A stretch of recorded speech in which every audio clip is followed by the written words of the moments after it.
And McKinsey's concluded that it's not a very happy scenario for America because the number crunchers are running business, when actually the technical people who are doing the technology, who are doing their stuff, who should be growing this sort of business. But what the conclusion was that you got to ultimately, for a promoter, आप धंधा कर रहे हो किसके लिए? पैसा कमाने के लिए. पैसा क्या कमा रहे हो? How is it to be determined? Do you know what you are actually earning? And I've seen a number of businesses, and not small businesses, I've seen pretty large businesses where they are unable to determine what is the profit, what is the cash flow. If I've made money, where is my money gone? If I've lost money, where is my money? So जो पड़ता system, Marwari लोग, गुजराती लोग, the sharpest business number crunchers, उनका go to a sharp business में बोलता है जो मैंने कमाया किधर मेरे को दिखना चाहिए, मेरा बैंक बैलेंस बढ़ गया, मैंने लोन कम कर दिया, क्या मेरा वर्किंग कैपिटल, मेरे को अकाउंटेंट में मैंने 5 करोड़ कमाया, मेरा 5 करोड़ दिखाओ किधर है, मैंने 2 करोड़ लॉस किया तो ये 2 करोड़ का लॉस मैंने कहां से किया. That's a simple mathematics which you, as owners you all need to understand. If your accountants are not able to give you this, you have a problem.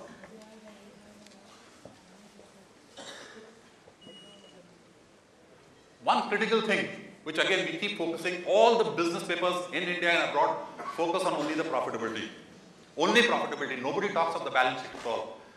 So effectively, you will keep inflating assets, you will keep having incremental working capital, and what it does is your profit upon a ratio, I'm just giving you this again a technical thing, on capital employed or net worth. आपका धंधे में अगर आपका 5 करोड़ लगा पड़ा है और आप you are earning 50 lakhs a year, what are you earning? You are earning 50 upon 5 crores is 10% return. But if you are earning 30 lakhs, what are you earning? You are earning 6%. So my question to promoters is, why should you be in this business? Why should you put it in a bank and earn 8%? If you are consistently earning low percent, you got to keep challenging your own estimates every year. Why? Because you will have businesses, and I've seen it in your industry, where you are in an office which is worth today 50 lakh rupees, and it's going to be worth 10 crore rupees 10 years down the line, 15 years down the line. You're still sitting in that office and still making maybe 25 lakh rupees. Whether it makes sense to lease out the property and go to a cheaper location. You've got to keep evaluating every year. So your net worth is not just what is mentioned on the balance sheet, but assets which have appreciated beyond a level. And a lot of businesses continue to do businesses. Believe in me, I know a whole lot of businesses who are not making economic returns, who are actually destroying capital. So they are sitting on prime assets. वो धंधा कर रहे हैं, बच्चों के लिए धंधा कर रहे हैं. So it's more an ego business rather than actually sound. So for example, as an industry, the hotel industry, for example, we call it a ROE business. So normal ROE is return on equity. We call it the return on ego business. You don't make economic returns. So what is economic return? आपको 1 lakh bank में डाला, आपने 8% कमाया, आपको 80,000 रुपए actual मिलता है और आपका 1 लाख रुपए प्रोटेक्टेड है.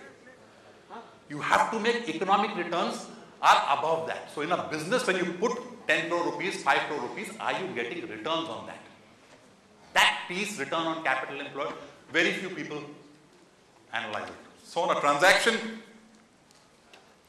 a banker in New York from Citibank told me that he said the profit and loss account, and it stayed with me, this is quite a few years back, he says profit and loss account is for the fools. His assessment, he was an expert in debt. So he says profit and loss is for the fools. He and my peon will understand India में कि क्या इसका सब इसको एक बार बता दो कि ये profit है, he understand how to look at it. What is critical is to understand how the profit and loss account interacts with your balance sheet and with the business model, which will give you a holistic understanding of your business. And that's not an easy thing. Believe in me, it's not an easy thing. So there you need expert advice to come to a conclusion whether you are running an efficient business. And that's the reason a lot of companies flame out, and some companies make huge amount of money by acquiring cheap assets.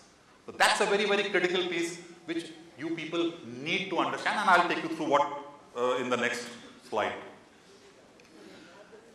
And also the last point which we have seen is a lot of capex is done, which is just not justified. People are spending way before when they ought to spend.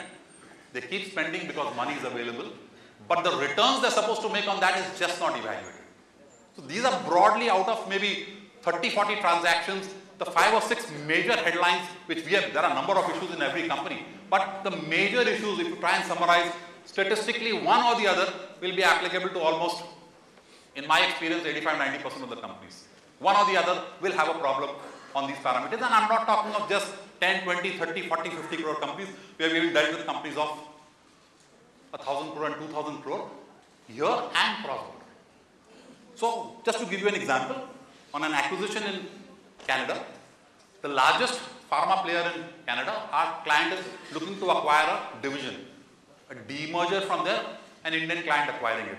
So there were 5 bidders for this. We were given 4 days to wrap up this transaction. We were 9 people in the team, only to finance, the company CFO and myself, and 9. It's a highly technical industry and 7 technical people. The promoter, before we took the flight out to Toronto, just told me one thing: whatever the team says, please ensure that my model, whatever model you put, is